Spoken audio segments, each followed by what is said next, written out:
Y News. Thousands of families in Bicol region moved out of their homes as Typhoon Tisoy started and gusty winds. Albay braces for potential LAHAR flow amid threats from Typhoon Tisoy. Typhoon Tisoy slightly intensifies as its eye wall hits parts of Bicol region and northern Samar. Panday Sining Group calls for the release of members nabbed for vandalism. And Team Philippines surpasses 2017 SEA Games gold record. Good evening. Albay province fears possible LAHAR flow as Typhoon Tisoy is expected to make landfall and bring heavy rains that might push down mud deposits on the slopes of Mount Mayon. Residents have been evacuated to safer areas before the typhoon hits the province. Joan Nano tells us why.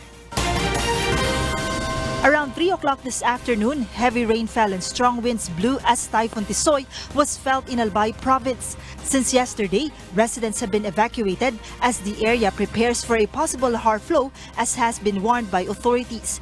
Families in Daraga and Ginubatan towns residing within the 6 to 7 kilometer danger zone from Mount Mayon are now temporarily staying in evacuation centers. Kami po ay naging more particular dito po sa Mayon area natin, yung barangay Budyao, Alcala, Matnog, Banyadero at Kilikaw po. Sila po yung vulnerable sa ating LAHAR at flood-prone area. Many residents voluntarily evacuated as they fear the possible recurrence of the effects of Typhoon Reming in 2006 when thousands of people died and many went missing. Hermilito Mata and Marife Nuez are just two of the Reming survivors here in Daraga. Malakas yung ulan tsaka yung hangin. Para yung tubig, parang nakita mo yung sa washing machine. Umiikot, gano'n, parang pabalik. May kasama na hindi ko naman nasasabing lari. Yung parang kwan yun, yung putik na malapot. Yung parang galing na sa Mayon. Tsaka iba na yung amoy niya. Naninervyos kami kung ano naman ang mangyayari sa amin, kung kagaya ba nung Reming. Nasa po kami, sa loob po kami ng bahay, tapos may may umulan na. Tapos po biglang tumaas yung tubig. May kasamang putik, tsaka mga yung bato galing sa Mayon. Based on the latest count of the Albay Public Safety and Emergency Management Officer Apsimo, more than 30,000 families from various towns in Albay have been evacuated as of today. Aside from threats of LAHAR flow, authorities are also preparing for possible flash floods, landslides, and storm surge. Relief operations and medical assistance have been given to evacuees. Residents have also stored food and prepared emergency light in anticipation of a power supply interruption. Several establishments opted not to open their doors today as Typhoon Tisoy is expected to make landfall soon. Ang paghahanda sa Tisoy, unang ginawa namin yung family preparedness sa katuto. Kasi dalawa ang paghahanda, government or family. Pero mas importante yung family preparedness kasi ang unang pinakita namin sa kanila kung ano ba yung hazard na delikado sa kanila. Joanano, UNTV News and Rescue, Legazpi, Albay. Over 50,000 individuals have been displaced in the entire Bicol region as of today, according to the Office of Civil Defense Region 5. Several local governments in the region have implemented mandatory evacuation, including the province of Catanduanes. Alan Manansala tells us why. It started pouring heavily in Catanduanes province this afternoon. This video shows how motorists were affected by the heavy rainfall. On other video, strong waves hit the seashore a few meters away from a residential area.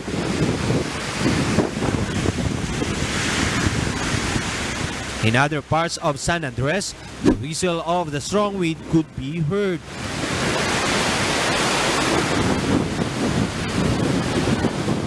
In Birac City, all establishments have closed their doors since this afternoon. No residents there to roam in the streets. While some stayed in their houses, others went to evacuation centers for their safety against the approaching cyclone. Catanduanes Acting Governor Shirley Abundu said more than 2,000 families are temporarily staying in evacuation centers.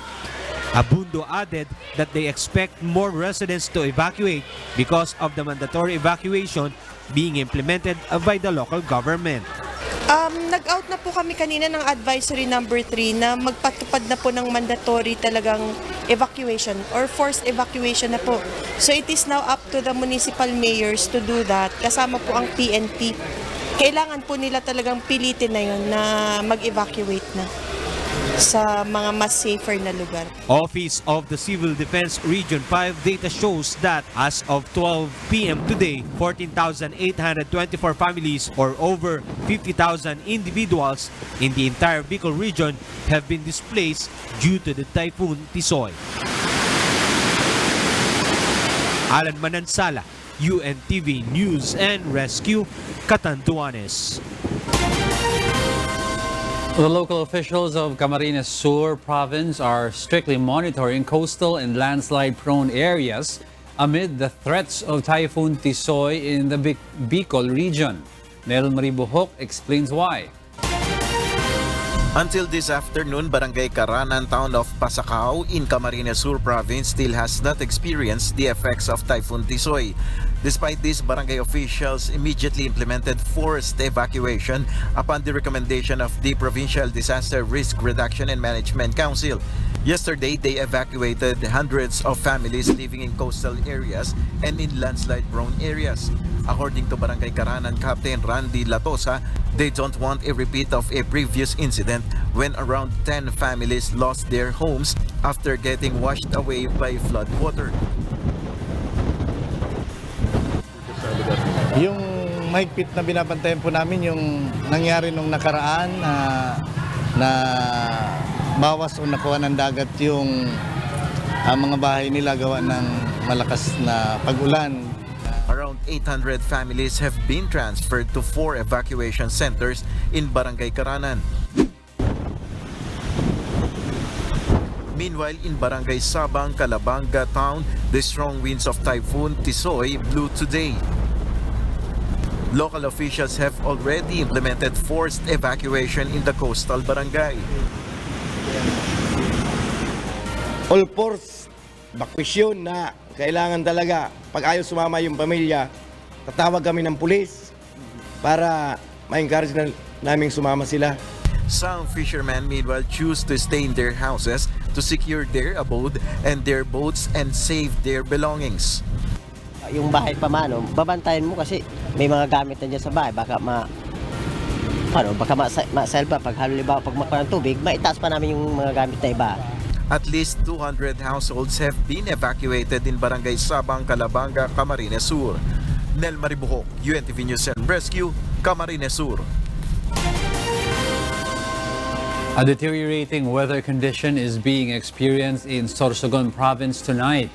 Thousands were displaced. Most of them are from Sorsogon City. Roderick Mendoza tells us why. In northern Samar, Typhoon Tisoy brought heavy rains to different parts of the province today as it is expected to make landfall this evening. Northern Samar, the closest province to Bicol region, has been anticipating bad weather. More than 1,500 families have been evacuated to safer grounds due to imminent flooding. Kahapon medyo massive na yung preemptive evacuation sa mga bayan namin. Lalong-lalo na yung tingin namin nasa mataas yung risk. Yesterday, Northern Samar Governor Edwin Ongchuan declared suspension of classes and work today. The Samar Electric Cooperative has cut power to some of its customers due to heavy winds. In Masbate, at least 288 families from 4 towns in Masbate were evacuated by their respective local authorities today as Bicol region braces for Typhoon Tisoy. The evacuees are housed in their designated local evacuation centers. In Masbate City, the City Disaster Risk Reduction and Management Office conducted operations briefing for the incident management team before deployment. Preemptive evacuation will be imposed in critical areas. Both the city and provincial government units announced suspension of classes for Monday and Tuesday. And in Quezon Province, residents cut trees and repair their roofs as Typhoon Tisoy is expected to lash the province tomorrow. The Quezon Public Information Office has revised the scheduled cancellation of all classes to stretch until Wednesday, December 4. Today, Pag-asa raised tropical cyclone wind signal number 2 over the province. The State Weather Bureau predicted that by Tuesday afternoon, the typhoon center would be in the vicinity of Tayabas City, 11 kilometers from Lucena City, the Quezon provincial capital. Mirasol Abgadil, UNTV, News and Rescue. President Rodrigo Duterte is closely monitoring parts of the country forecast to get hit by Typhoon Tisoy. Tropical Typhoon Tisoy is expected to make landfall in Catanduanes, Albay, or Sorsogon tonight. Meanwhile, presidential spokesperson and chief presidential legal counsel Salvador Panelo appeals to concerned government agencies as well as to residents to stay vigilant and check the latest weather advisory. The president has already directed all agencies to be alert and to perform all the measures that have been prepared in the event of any storm coming. The National Disaster Risk Reduction and Management Council is on blue alert status beginning today as Typhoon Tisoy hits parts of the country. Various groups and units of the Philippine National Police are now on full alert. Leah Ilagan tells us why. The National Disaster Risk Reduction and Management Council, or NDRRMC, is now prepared for Typhoon Tisoy. NDRRMC spokesperson Mark Timbal says they have declared a blue alert status to give immediate response to areas affected by the storm. They are also coordinating with local governments to implement preemptive evacuations, especially in landslide and flash flood-prone areas. 3,008 persons po for 11 barangays of Camarines Norte, and we also have a preemptive evacuation in Masbate. Meron din po sa Region 8, Leyte, and North Samar. Navigation of all sea vessels in Oriental Mindoro, Batangas, Quezon, Aklan, Albay, Sorsogon, Masbate seaports and other ports have been cancelled. We have a total of 4,603 passengers na pinigilan na po ang biyahe sa mga puerto po natin, dun po sa mga areas na madadaanan ng bagyo. A total of 1,025 rolling cargos, 73 merchant vessels, and 41 motor bangkas. The Philippine National Police Battle Staff and Reactionary Standby Support Force, or RSSF, are also alerted for command and control and disaster response preparations. According to PNP spokesperson, Police Brigadier General Bernard Banac, the Special Action Force, Maritime Group, Highway Patrol Group, Police Community Affairs and Development Group, and the Police Regional and Provincial Mobile Forces are now placed on full alert status to give assistance to typhoon-affected residents. So ang lahat ng mga nakatira sa malalapit na mga dalampasigan ay tinutulungan na ng PNP na magsagawa ng paglilikas. General Banac reminds the public to follow the instructions from authorities and their local governments to avoid any mishaps. Leah Ilagan, UNTV, News and Rescue, Camp Crame. Welcome back to Y News. We pick up to where Angelo Castro III left off. I'm Alex Baltazar, and here are the headlines. Thousands of passengers and sea vessels remain stranded at various ports in the country due to Tisoy. Panday Sining Group calls for release of members nabbed in Manila City for vandalism. A Quezon City court is set to hand down verdict on the Maguindanao massacre case on December 19. President Rodrigo Duterte wants a better deal with the next Philippine National Police Chief. And Team Philippines surpasses 2017 SEA Games gold record. Good evening. Over 5,000 sea passengers are now stranded at some ports in some parts of the country.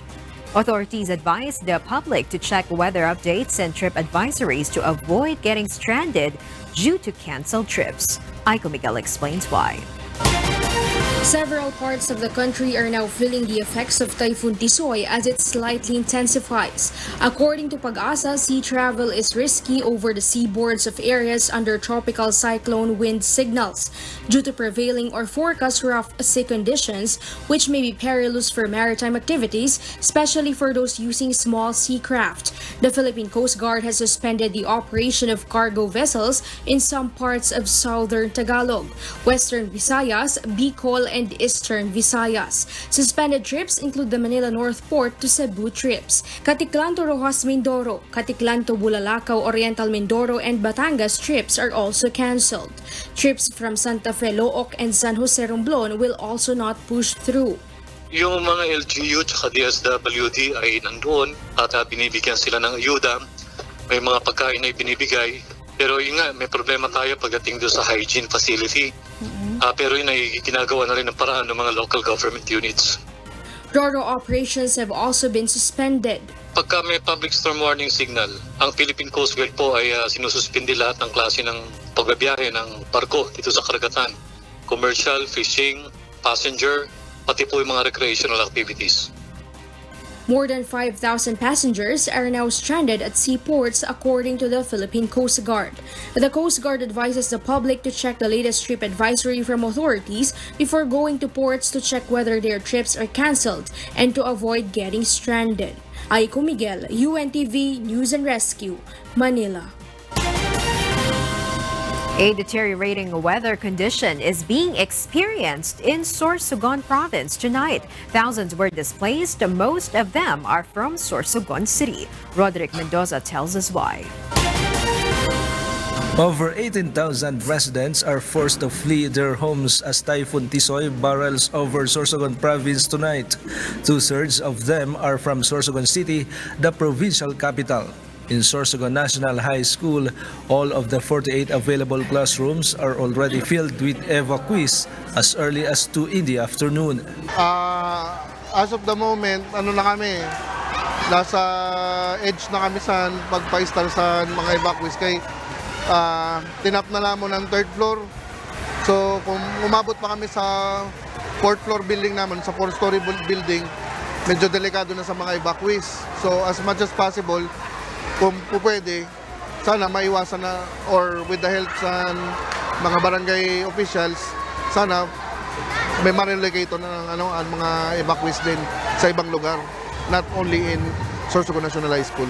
In a meeting earlier today, Governor Chis Escudero insisted on implementing forced evacuation from coastal areas and identified danger zones.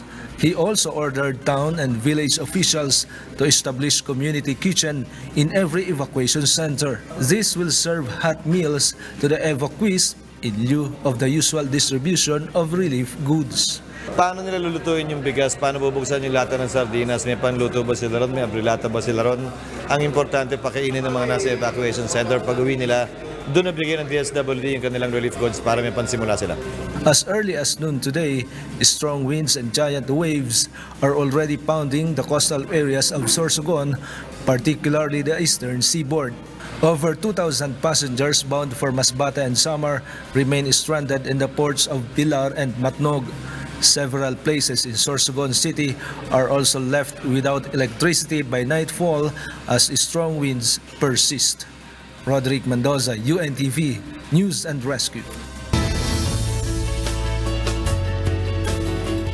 Typhoon Tisoy slightly intensified as it moves closer to the Philippines landmass. At 5 p.m. today, the eye of the cyclone was located at 155 kilometers east of Huban, Sorsogon, packing with maximum sustained winds of 155 kilometers per hour and gustiness of up to 190 kilometers per hour. It moves westward at 15 kilometers per hour. Tropical cyclone wind signal number 3 was raised over Catanduanes, Camarines Sur, Albay, Sorsogon, Camarines Norte, Masbate, including Ticao and Burias Islands, Romblon and southern portion of Quezon and Marinduque, northern Samar, northern portion of eastern Samar, and the northern portion of Samar. Signal number 2, meanwhile, was raised over Metro Manila, Bulacan, Bataan, Tarlac, Pampanga, Nueva Ecija, southern Aurora, Cavite, Batangas, Laguna, Rizal, rest of Quezon, including Polillo Islands, Oriental Mindoro, Occidental Mindoro, Calamian Islands, Zambales, rest of eastern Samar, rest of Samar, Biliran, Aklan, Capiz, Antique, Iloilo, northern portion of Negros Occidental, northern Cebu, northern portion of Leyte, and Guimaras. Signal number 1 was raised over southern Isabela,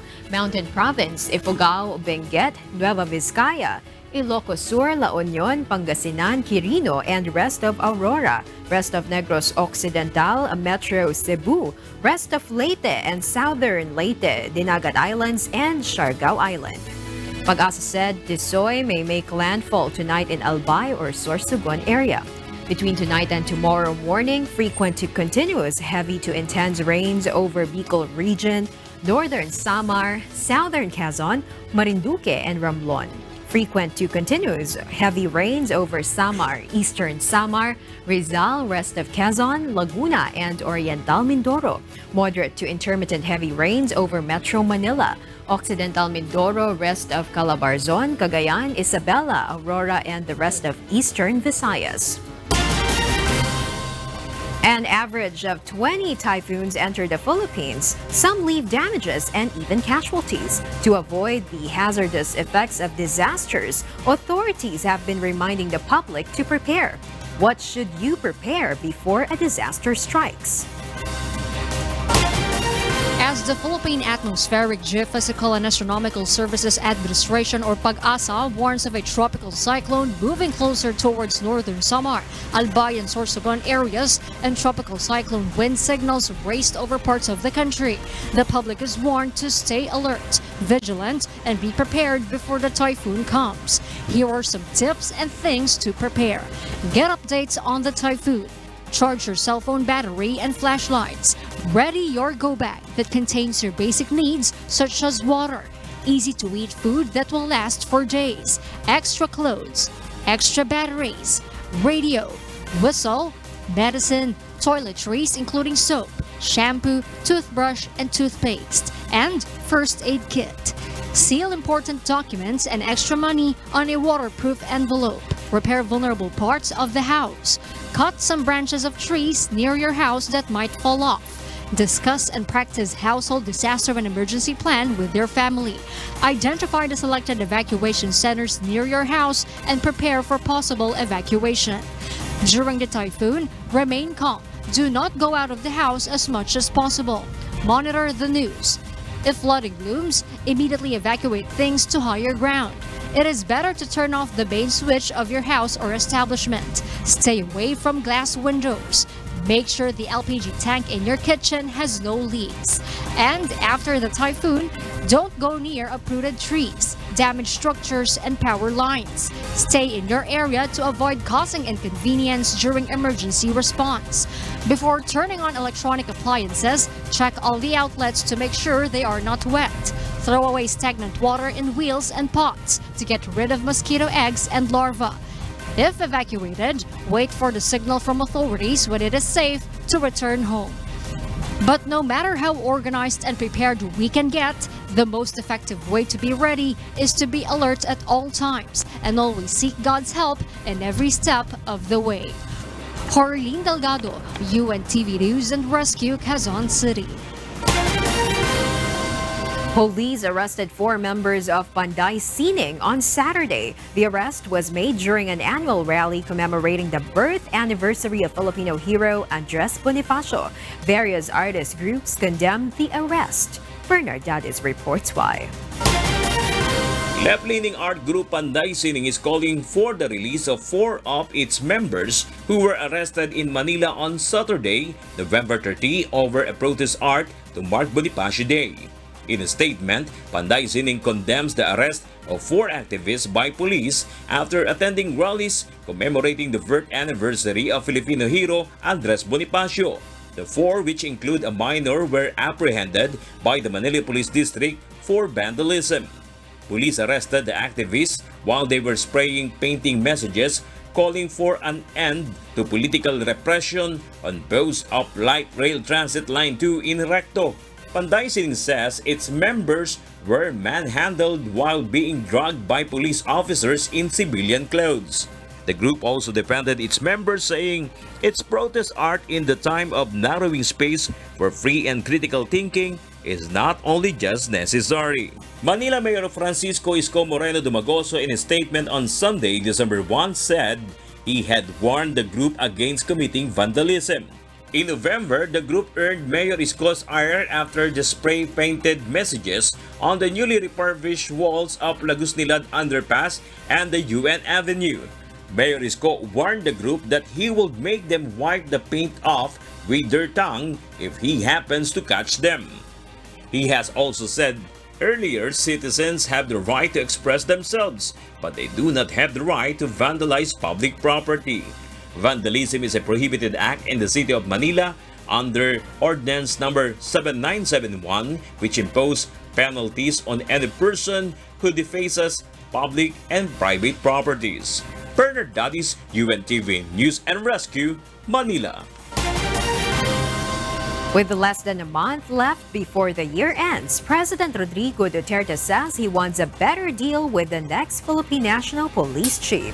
Rosalie Cos explains why. President Rodrigo Duterte admits to having a hard time choosing the right person to install as the next Philippine National Police Chief. And if he's not able to select anyone whom he trusts to lead a 200,000-strong police force, he said he will directly supervise the PNP instead. He said if he cannot choose, then he will just take over temporarily as the head. The chief executive has also recently said he wants a better deal with the next PNP chief. What he's saying is that he wants an honest cop.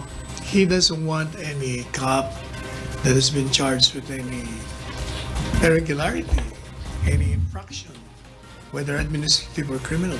The chief executive says he is carefully scouting for the next leader of the PNP. This after the credibility of former PNP chief and retired General Oscar Albayalde was put into question because of his alleged involvement in the operation of the so-called Ninja Cops, the reason for his untimely resignation from his post days before his mandatory retirement. Rosalie Cos, UNTV News and Rescue, Malacanang. Vice President Leni Robredo has been facing several issues in lieu of her appointments as the government's drug czar and even after her dismissal from the post. But until now, she has not answered any of those issues. Dante Amento tells us why. Vice President Leni Robredo has opted to answer some primary issues hounding once her side finishes the report she said she will divulge to the people. The Vice President has said they are waiting for the Southeast Asian Games to finish before releasing a statement, particularly on the latest pronouncement that she will expose her findings or discoveries on the government's anti-drug war. President Rodrigo Duterte has challenged Robredo to disclose information she learned about the administration's drug war. Sa sunod na lang na araw, Hindi, pag malapit na akong pinapatapos ko na yung Seagames, yung report. Soon, very soon. Pagkatapos, hintayin lang natin matapos. Meanwhile, the Vice President stresses the youth sector's important role in attaining peace. This as the country's second top official led the awarding ceremony of Angat Buhay Youth Peace Advocate Groups. She expresses support to the Youth Peace Advocate Groups projects in their localities like BARMM. Kahit bata pa sila, meron na silang maiko-contribute sa paghanap ng solution sa finding peace. Nakita natin yan sa klase ng mga projects na pinitch nila. Dante Amento, UNTV News and Rescue, Quezon City. 10 years after the Maguindanao massacre took place on November 23, 2009, the court is set to hand down its decision on the case. The promulgation on the accused is scheduled for December 19, 2019 at Camp Bagong Diwa in Taguig City. Out of the 197 accused, 101 are set to receive their verdicts, including the primary accused, Datu Andal Ampatuan Jr., Zaldi Ampatuan, and other members of their clan. This is in connection with the killing of 58 people, including journalists and the lawyer and family members of then gubernatorial candidate Ismael Toto Manguda Datu. Judge Jocelyn Solis Reyes was supposed to hand down her decision last November 20, but has asked the court for a 30-day extension. The AFP Cavaliers' winning streak in the 8th season of UNTV Cup ends while NHA's rank improves. PITC Global Traders, meanwhile, sends Malacanang PSC Camao to a lower spot in the team standings. Bernard Dadis tells us why.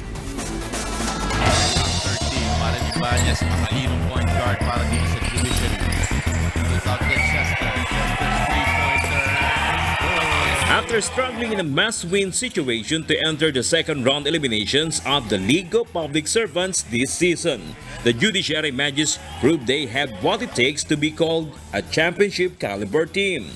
This after they put an end to the winning streak of three-time and defending champion AFP Cavaliers in a clash at San Juan Gymnasium yesterday that ended with 78-72 on the scoreboard. Yung ensayo namin talagang double effort kami dahil kalaban namin, three-time champion, kailangan talaga silang paganda. Tsaka yung depensa namin medyo maganda kanina kaya siguro tinalo namin sila. Medyo karoon ng lapses sa defense, yung game plan hindi ginawa. Magis guard Jeromel Serrano contributed 15 points, all from the three-point area. And Chester Tolomia made 17 points and were hailed as the best players of the game. Sobrang saya kami. Yung team namin, medyo na-improve talaga yung sa depensa namin. Ito yung pinakamalakas na team ngayon. Kahit paano, nagawa namin ng magandang laban ng AFP at yung resulta niya nalo kami. Only Darwin Cordero registered a double-digit figure for the Cavaliers with 32 points. The Magis successfully managed to limit one of AFP's key player, Boyet Bautista, to only 3 points. Cavaliers drops to the second spot with a 6-1 win-loss record, while Magis climbs with 3 wins and 3 losses. Very well. Presence sa ilalim, walang makuha easily sa mga footmasters. Marvin Mercado. And in the Builders Food Masters neck-and-neck battle, NHA's big man Marvin Mercado lifted his side to a win versus the DA players 74-72. Practice pa rin kami. Tapos dasal, i-involve namin lahat yung teammates namin. Yun yung nagpapaganda ng laro ko. Inayos namin yung mga plays namin, yung mga depensa namin. Salamat naman sa endgame, nanalo rin kami. 3 laro na kami talo sa endgame. So hopefully, gumaganda na yung laro nila sa endgame. Nako-contain na namin yung aming panalo.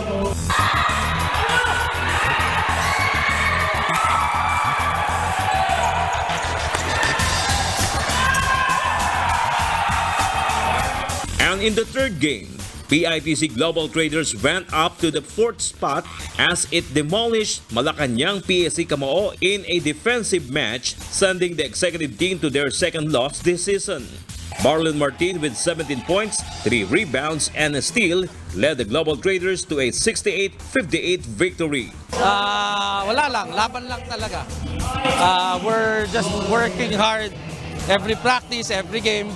So I hope magtuloy-tuloy.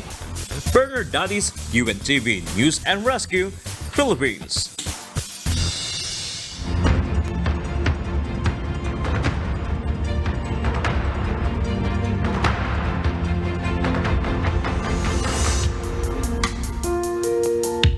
To celebrate the 39th anniversary of the longest-running religious program in the Philippines, the Old Path, volunteers from members Church of God International and Singaporean Elderly enjoyed food and fun activities together in an elder care facility in the Lion City. Brother Marlon Baybay will tell us why.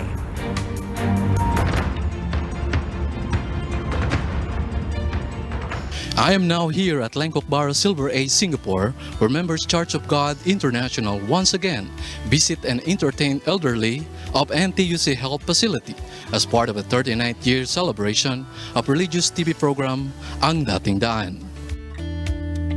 In Singapore, there's a low birth rate while the number of aging population is continuously increasing. Last 2017, the number of birth rate was 7-year low, and according to statistics, in 2020, 20% of the population of the country will consist of elders ages 65 years old and above. As the trend of low birth rate continues, the number of working adults who can possibly support the elderly in each household decreases from 7.5% to 4.55% last 2009. Meanwhile, the NTUC tries to augment this national issue through different elder care services and providing senior activity centers where elders can spend leisure time with other co-seniors and volunteers of the community. And in support of this mission, the Members Church of God International visits 5 centers of NTUC Health regularly. The MCGI volunteers have always prepared something for the elderly, such as games, gifts, arts and crafts activities, singing and dancing performances, and food. Mr. Ahong, 72 years old, a regular beneficiary of Elder Care Outreach Program of MCGI, expresses enjoyment every time he interacts with the volunteers. 睇見佢哋啲菲律賓人咁合作一齊啊，我睇見佢哋好開心。就係佢睇見佢哋好似講喺外地嚟到呢度咁樣嘅樣啊，好合作咁樣。Early this year, the NTUC Singapore handed a gold award to MCGI for its years of services to the senior citizens being taken care of in elder care facilities across the country. Aside from consistently giving care and joy to the elderly, there are also other free services like blood donation done regularly by MCGI Singapore, where these services bear recognition to the group from Singapore Red Cross. From Singapore, Brad Marlon Baybay for Ang Dating Daan 39th year anniversary, upholding the truth through the gospel and good works.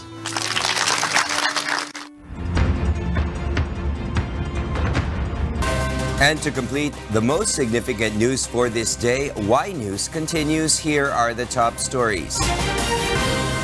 The Department of Tourism is confident in attaining its target of over 8 million foreign visitor arrivals in the country this year. A huge tourist arrival is also expected to boost the Philippine economy in the short and long terms, according to the Tourism Department. Asher Kadapan Jr. reports why. The arrival of athletes and delegates for the Southeast Asian Games 2019 in the Philippines continue. Of the approximately 10,000 SEA Games participants, 3,566 already arrived the country as of 6 a.m. today, according to the Department of Tourism, or DOT. Families and friends of the athletes are also anticipated to come and support the sporting events.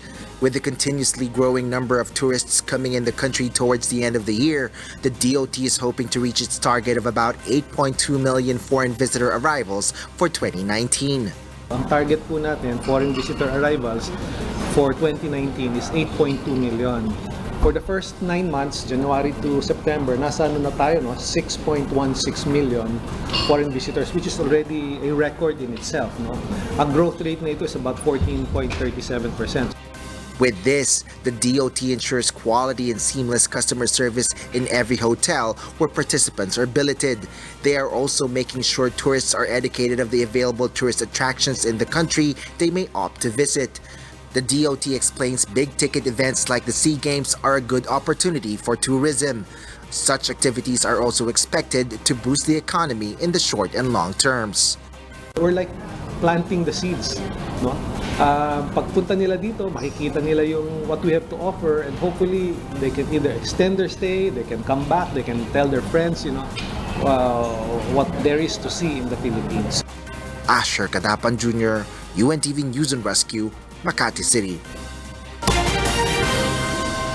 After Quezon City approved a ban on single-use plastics, Malacanang hopes other local government units would follow suit. The Quezon City government's ordinance prohibits the use of throwaway plates, spoons, forks, and cups in hotels and restaurants. According to presidential spokesperson and chief presidential legal counsel Salvador Panelo, passing a legislation to ban single-use plastics nationwide depends on the Congress. But I suppose all local governments would follow suit, since the president has already made a stand on that. And for the news abroad, live from our studio, we have Jovic Burmas. Jovic, what are the top global stories today? Thank you, William. Top on our story is the stabbing attack on London. Police have identified the two people who were fatally stabbed in a terror attack at the London Bridge on Friday afternoon. United Kingdom Prime Minister Boris Johnson meanwhile vowed to take a tougher stance on crime and security if re-elected following the attacks. This report details why. Britain's Prime Minister has vowed to crack down on crime after two people were killed in an attack in the UK capital. Usman Khan, 28, was shot dead by police after stabbing several people in London Bridge at around 2 p.m. on Friday. He was released from prison in December 2018 after serving half of a 16-year sentence for planning to plant a bomb at the London Stock Exchange.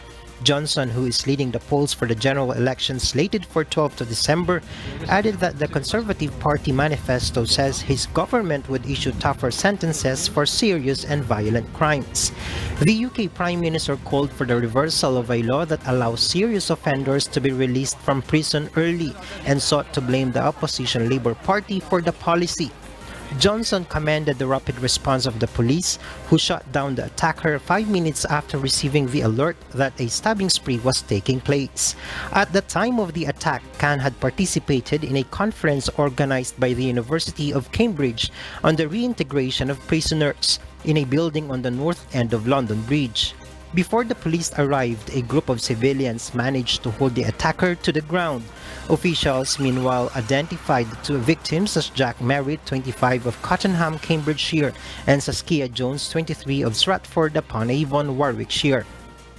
Meanwhile, the Islamic State claimed responsibility on Saturday for Khan's lethal assault. The author of yesterday's attack in London was an Islamic State combatant, site said in repeating a message from the AMEC news agency. Jovic Burmas, UNTV News and Rescue, London, United Kingdom. The White House announced Sunday that it will not participate in the first impeachment inquiry hearing before the House Judiciary Committee against the United States President.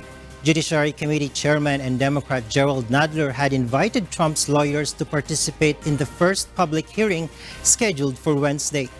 Counsel to the President Pat Cipollone sent a letter to Nadler Sunday stating that it cannot fairly be expected to participate in a hearing while the witnesses are yet to be named and while it remains unclear whether the Judiciary Committee will afford the President a fair process through additional hearings.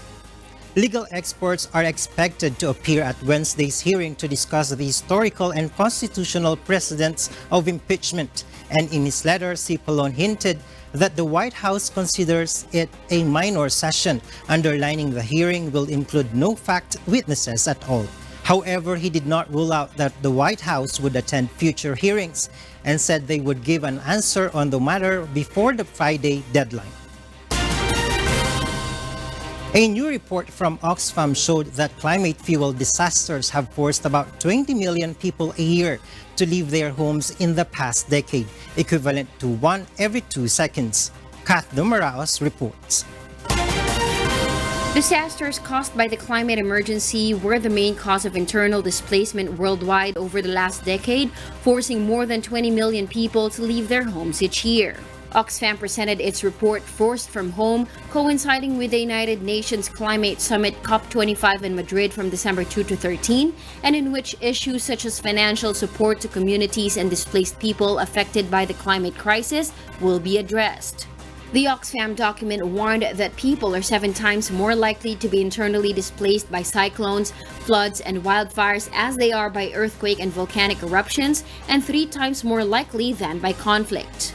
According to the NGO, which has analyzed the data from 2008 to 2018, people who are most vulnerable to displacement are citizens of poor countries, which, despite being those who bear least responsibility for global carbon pollution, are most at risk.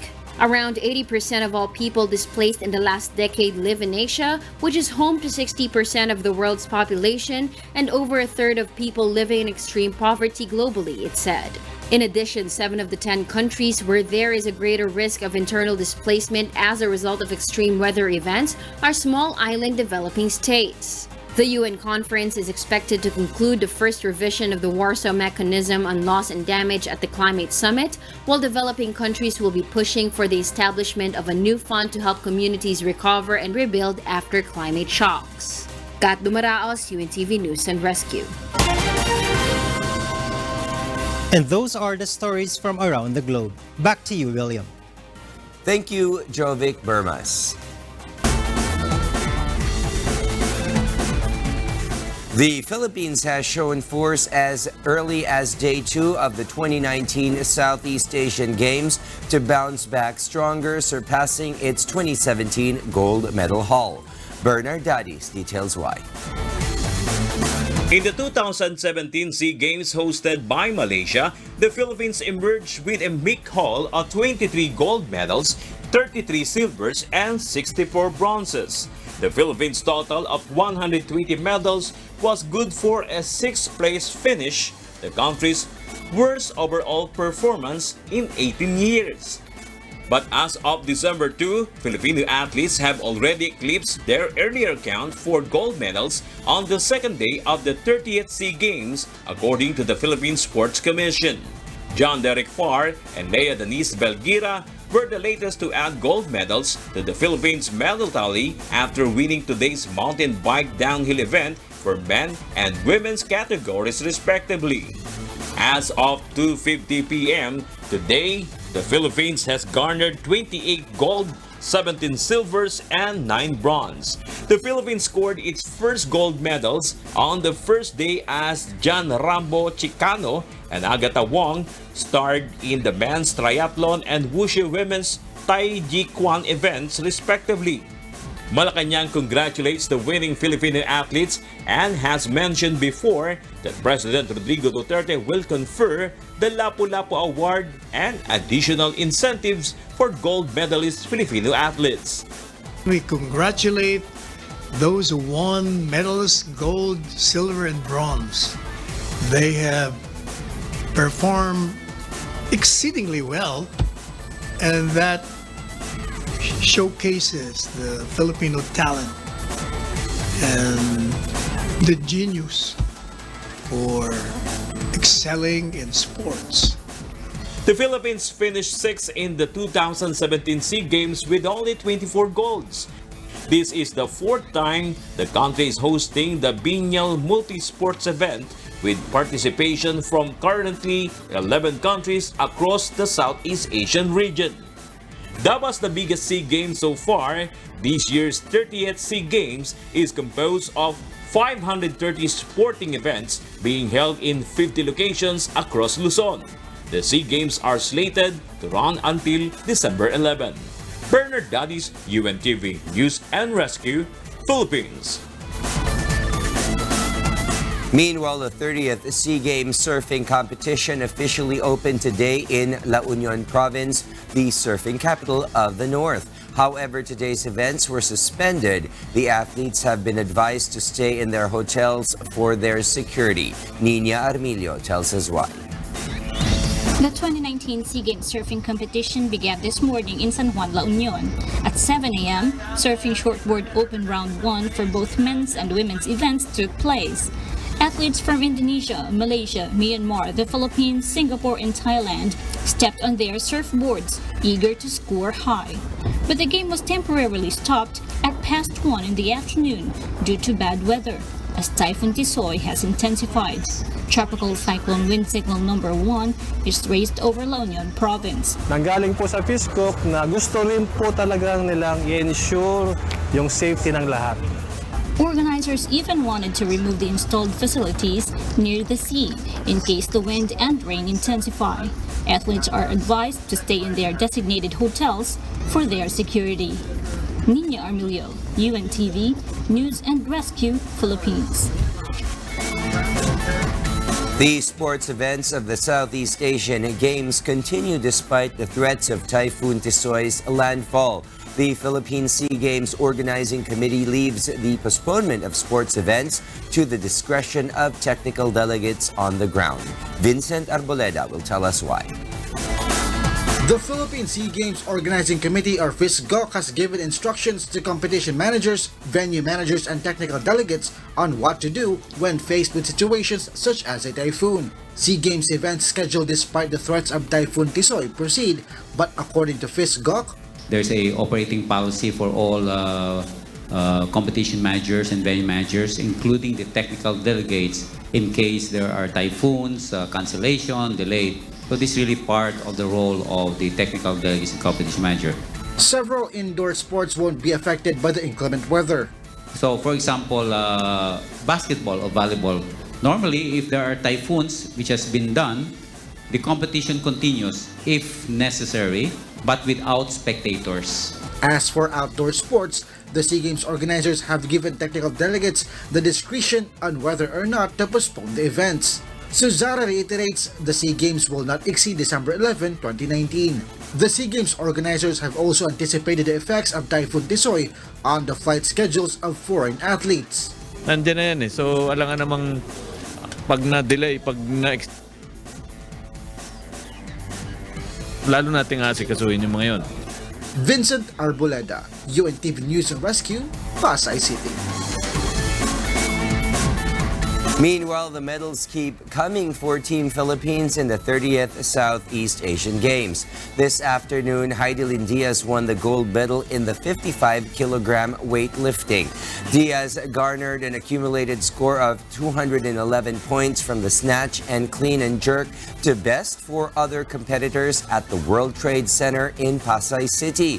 As of 7:40 p.m. today, the Philippines is on top of the medal tally with 38 golds, 20 silvers, and 13 bronzes. Vietnam is in distant second with 15 golds, 20 silvers, and 16 bronzes.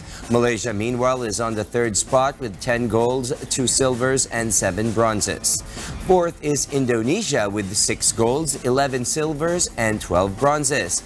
And Thailand with 6 golds, 9 silvers, and 16 bronzes. And those are the reasons behind the news this December 2nd, 2019. On behalf of Alex Baltazar and Angelo Castro III, I am William Theo, and before we close, we will recap with today's significant soundbites. Because we need to know, we will always ask why. Good evening.